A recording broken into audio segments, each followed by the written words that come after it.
los exámenes, va mañana o entre una semana, por ejemplo, una persona tuvo sexo y se enteró de que esa pareja con la que tuvo sexo tenía el virus del VIH. Entonces ve a médico, vengo porque me enteré que hace 15 días tuve sexo y tengo miedo porque esa pareja me dijeron que tiene el VIH. Bueno, si le hacemos una prueba enseguida, pues obviamente va a ser negativo todavía. A los 2 meses, muchas veces negativo. Casi siempre nos toca esperar hasta los 3 meses para hacer una prueba de VIH para saber si se transmitió o no el virus con esa persona que de pronto se tiene la duda. Entonces es importante saber que cuando uno se toma una prueba para VIH, lo que miramos ahí son los anticuerpos o defensas que se forman contra el virus del VIH, no el virus como tal. Entonces es por eso, y es importante que sepan que cuando se hace un examen del VIH no aparece inmediatamente. Entonces hay que esperar 2 o 3 meses después de haberse infectado, obviamente, y se hace el examen, y ahí es donde realmente se va a dar uno cuenta si está o no, se transmitió o no a la persona. Pero hay personas que no le aparecen esos anticuerpos inmediatamente. Hay personas que le aparecen esos anticuerpos al año o a los 2 años, teniendo el virus viviendo ahí. Entonces, esto es lo que se llama una ventana inmunológica prolongada. ¿Qué quiere decir eso? O sea, la persona no se le detecta el virus, el anticuerpo por 1 año o 2 años. O sea, esto es un peligro porque la persona puede tener el virus y el examen puede estar negativo. Entonces, esto también puede suceder. ¿Por qué digo esto? Esto da pie para decir que, si yo voy a tener sexo con esta persona, entonces nos hacemos los de las pruebas y somos negativos, tenemos sexo sin protección. Muchas veces las personas hacen eso. O muchas veces está para casarse. Y si hagamos la prueba y si no, entonces casamos. Pero hay que tener en cuenta que también hay personas que tienen este periodo muy prolongado y puede tener un virus y no aparecerle realmente positivo por mucho tiempo. Entonces, esto es importantísimo que se sepa también. Bueno, ¿y cuándo van a aparecer realmente los síntomas? Como dije anteriormente, esto puede aparecer, inclusive pueden aparecer hasta 6 años, 10 años y hasta más. ¿Qué es lo que hace el virus? Lo que pasa es que ¿por qué la persona vive un tiempo tan prolongado y no siente nada? E inclusive ni siquiera se da por entendida que tiene el virus porque en los primeros años la persona va a estar completamente sin síntomas, sin ningún síntoma. ¿Esto qué quiere decir? Que la persona cuando se infecta, el virus apenas empieza a hacer su trabajo, empieza a dañar los anticuerpos, porque ese es su trabajo en la sangre del ser humano, dañar los anticuerpos, acabar con ellos. ¿Por qué? Porque esto es un virus que se multiplica día a día muy rápidamente. Son 10.000 millones de copias diarias multiplicándose y dañando 10.000 millones de anticuerpos diarios. Pero afortunadamente el cuerpo, el organismo se defiende y produce más anticuerpos y esa es una lucha constante. Esta lucha entre los anticuerpos y el virus puede durar 5, 10 años, 15 años, 20 años, depende del ser humano, depende de la persona infectada, de su estado de nutrición, de su estado de ánimo, si es una persona alcohólica, si es una persona que consume droga, de muchas cosas depende qué tan rápido se puede infectar una persona, o se puede afectar o se puede enfermar una persona, y por qué otras prolongado. Esta puede ser una de las causas. Otra de las causas que puede variar el tiempo donde aparezca la enfermedad, donde aparezcan los síntomas, también es la calidad del virus. ¿Por qué? Porque cuando el virus, pues una persona se le transmite el virus, adquiere el virus, eso es una persona que realmente ese virus entra y ese virus puede transformarse, o sea, mutarse, y puede quedar un virus lento. Entonces ese virus no produce tanto daño, no daña tanto anticuerpos y por lo tanto es un virus que no va a hacer que la persona se enferme rápido. Entonces tenemos esto claro, de que depende de la calidad del virus y depende del estado de salud de la persona en cuánto tiempo va a tener algunos síntomas. ¿Cuáles serían los principales síntomas en estos momentos? La persona empieza a perder peso, a sentirse mal, pronto fiebres sin tener gripa y sin tener nada, empieza a tener agotamiento físico, se siente cansado muchas veces. Eso casi siempre es el comienzo. Algunas personas empiezan a tener ganglios en el cuello, en las axilas, en otros lados, les empiezan a aparecer unas bolitas como ganglios, como secas, y es lo más frecuente que empieza, eso es por donde casi siempre se empieza así. Y posteriormente ya empieza el problema de la diarrea, porque la diarrea, muchas veces ya se agregan otras enfermedades como la tuberculosis, cáncer en la piel, cáncer en el colon, infección en el cerebro. Entonces, muchas de estas enfermedades van apareciendo. En nuestro medio, las más frecuentes son las enfermedades intestinales, las enfermedades gastrointestinales, o sea, la diarrea, el hongo en la boca, hongo en el esófago, se empieza a poner la boca blanca completamente. Estos son síntomas que van apareciendo poco a poco y que realmente hay que acudir inmediatamente. Si la persona no sabe o no tiene, inmediatamente pensar en que realmente hay que llegar a hacerse una prueba para el VIH. Claro, no hay que esperar llegar hasta allá para hacerse la prueba, hay que hacérsela antes de estar ahí precisamente. Entonces, estos son los síntomas más frecuentes que se vienen presentando en una persona. Cuando esta persona realmente ya llega a estos síntomas es porque los anticuerpos ya están muy bajos, las defensas han bajado mucho, ya el virus ha dañado muchas defensas. Entonces ya decimos que esto es una persona que tiene una fase SIDA. Entonces, ahí es donde nosotros llamamos el SIDA. Ya esto es una persona viviendo con SIDA.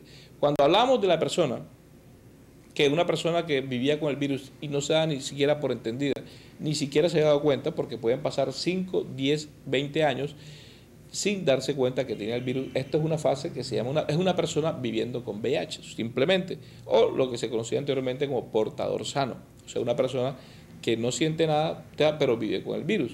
Pero obviamente esta persona sí se lo puede transmitir en estas condiciones a otra persona, aunque esté sin ningún síntoma. Y ya en esta fase donde la persona empieza a tener síntomas, que empieza a tener ya estos síntomas que enumeramos anteriormente, ya es una persona viviendo con lo que se llama SIDA como tal. Es muy importante también todos estos síntomas que están presentando, o sea, lo que es la pérdida de peso. La pérdida de peso es muy fundamental, casi en muchas personas se presenta esta pérdida de peso. En lo que es ya la fase SIDA como tal, veo muchas enfermedades, como enfermedades cerebrales. Es muy importante saber esto. Y muchas veces es uno de los primeros síntomas que se presenta en algunas personas. Una persona que de pronto de la noche a la mañana resulta convulsionando o resultó que perdió pérdida de fuerza de un brazo o de una pierna, sin más allá, sin más acá. Es muy importante también estudiar esto y más cuando es una persona joven. Entonces, precisamente cuando se investiga y muchas veces nos damos cuenta, nos encontramos que hay infecciones llamadas como la toxoplasmosis cerebral, que son enfermedades producidas por una bacteria que le llaman también la enfermedad del gato, conocida popularmente. Entonces, muchas veces son estas enfermedades que aparecen, son enfermedades que por lo general en personas que tienen las defensas bien, casi nunca esta bacteria es capaz de causar una enfermedad o algún daño. Pero las personas que tienen las defensas bajas precisamente causa daños grandes, como son problemas de los ojos, inclusive muchas veces, o problemas ya a nivel cerebral. Entonces, muchas veces sin necesidad de perder peso, ni de tener diarrea, ni de nada, pueden aparecer también estas enfermedades, como son la toxoplasmosis cerebral y causar este gran daño, como les dije anteriormente. O sea, quiere decir de que una persona puede estar completamente bien y de pronto apareció con un problema de dolor de cabeza o con un problema de una convulsión o perdió pérdida de fuerza, como si esto muy parecido, muy similar a lo que le llaman una trombosis o una isquemia cerebral, se asimila mucho a esto y resulta muchas veces que nos encontramos con que es una enfermedad por toxoplasmosis o por SIDA. Ahí son algunas imágenes que de pronto se mostrarán de que cómo queda daño causa a nivel cerebral. Se forma una parte como de un tumor. Otra parte del cerebro que es atacado realmente, que también se daña, es muchas veces por una bacteria o un hongo que se llama el criptococo, que se produce en este caso la criptococosis cerebral. Esta es una enfermedad también infecciosa, bastante, digamos, peligrosa y se caracteriza por producir dolores de cabeza muy fuertes, muy fuertes. Y he conocido muchos casos donde la persona se ve aparentemente muy bien, sin pérdida de peso, sin diarrea, sin nada, y el único síntoma que aparece, te dicen los familiares, no, doctor, si está bien, estaba trabajando, de pronto llegó y tiene un dolor de cabeza fuerte, fuerte, fuerte, fuerte, y de pronto le aparece una fiebre, y ya, y al día siguiente se murió. Así rápido pueden causar las cosas. Esto es un hongo que se llama el criptococo. Realmente también le mostraremos algunas imágenes de lo que es este hongo y que causa gran daño. Realmente el pronóstico de una persona que que le da esta enfermedad es bastante malo. Son pocas las personas que salen adelante con este tipo de infección cerebral que se agrega a las enfermedades como el SIDA, o sea, a las personas que tienen ya las defensas bastante bajas. Entonces es importante saber de que siempre que veamos una persona con SIDA, no siempre la vamos a ver como una persona totalmente acabada o totalmente flaca o totalmente deshidratada o con diarrea. Muchas veces la persona puede estar aparentemente bien por fuera, pero puede tener ya e inclusive una fase de SIDA. Entonces, esto es importante diferenciar. Otras son enfermedades de la piel, realmente. La escabiosis, conocida como la sabrosita o sarna, ¿sí? Estas enfermedades, pues, popularmente pueden existir en muchas partes. Ahora con las inundaciones, con muchas cosas aparecen estas enfermedades. A cualquier persona le puede dar. Pero hemos visto también que es muy frecuente verlas en personas que ya están en fase SIDA. Ya se les ve de otra forma, bastante avanzada, o sea, es mucho más pronunciada, o sea, es mucho más fuerte en las personas que ya tienen unas defensas bajas, en el caso de pacientes viviendo con VIH, con VIH o SIDA.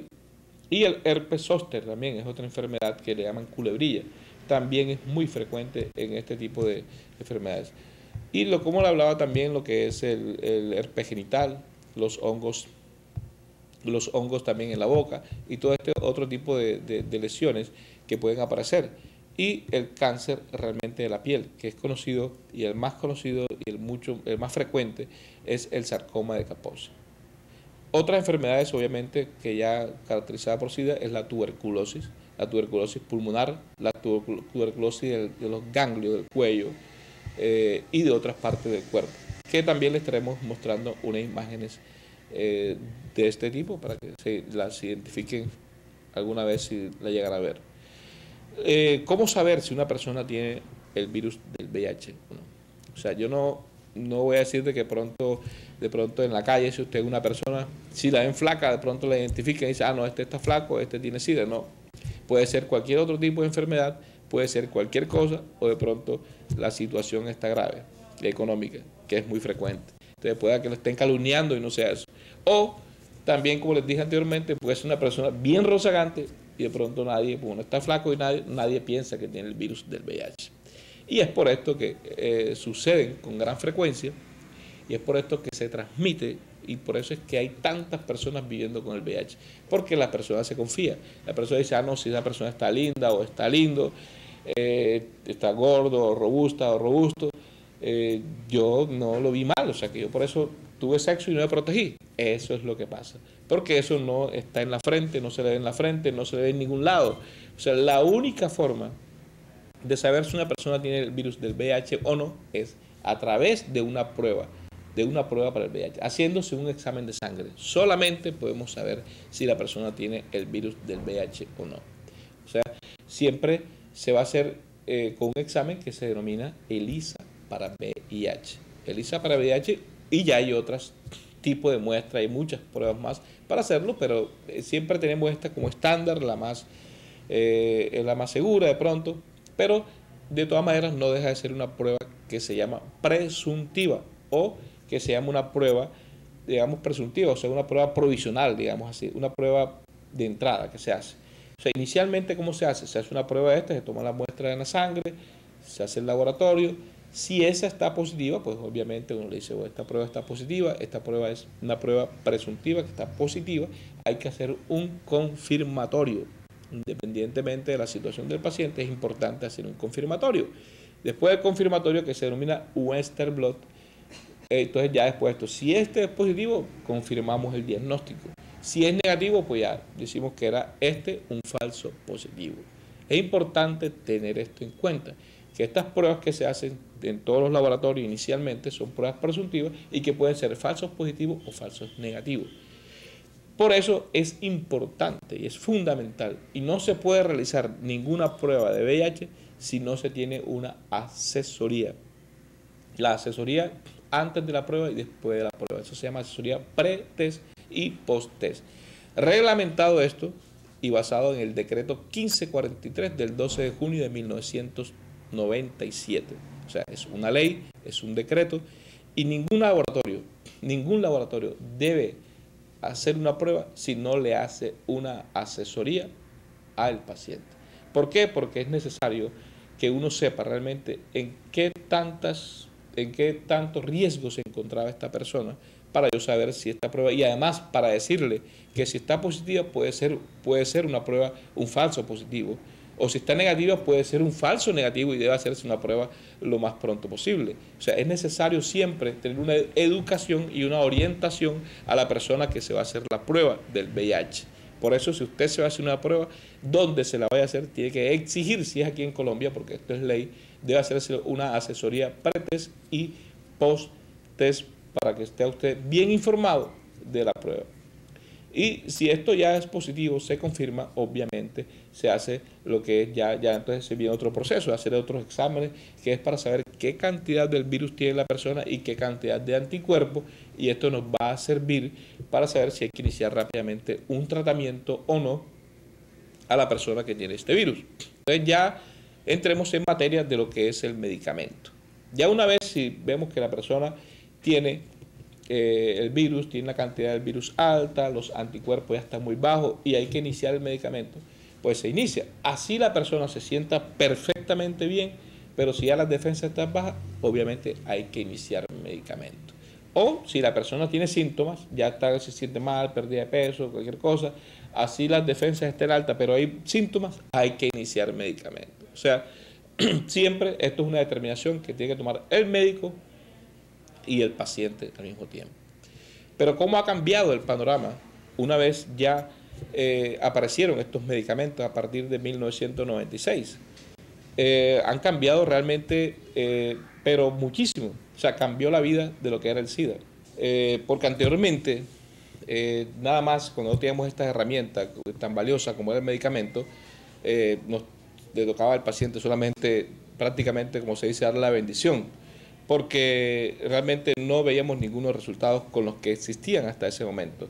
Afortunadamente ya con la aparición de todos estos medicamentos, que actualmente tenemos 24 tipos de medicamentos en Colombia, ya vemos otro panorama. Las grandes ventajas que han tenido estos medicamentos es que se han recuperado personas, como los vamos a ver más adelante en las gráficas, que han estado en un estado bien deplorable, bien mal, y ahora realmente se encuentran bien. Después de estar hechos unos esqueletos prácticamente andantes, o ya en la cama, ya son unas personas que han vuelto a la sociedad nuevamente, han vuelto nuevamente a trabajar, a mantener a su familia, ya con estos medicamentos que realmente han aparecido hasta la presente.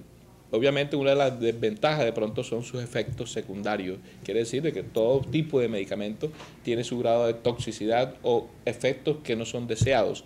Pero realmente yo diría que son mucho más los beneficios que prestan estos medicamentos que los perjuicios. Y por eso es importante realmente que sepa que si una persona quedó infectada, pues eso ya no se acabó todo para esta persona, como muchas personas creen que ya tener el VIH o tener SIDA se acabó todo. No, afortunadamente hay muchos medicamentos, muchas cosas pues realmente que pueden favorecer al paciente para que éste realmente salga adelante. Y yo diría que esas son una de las grandes ventajas.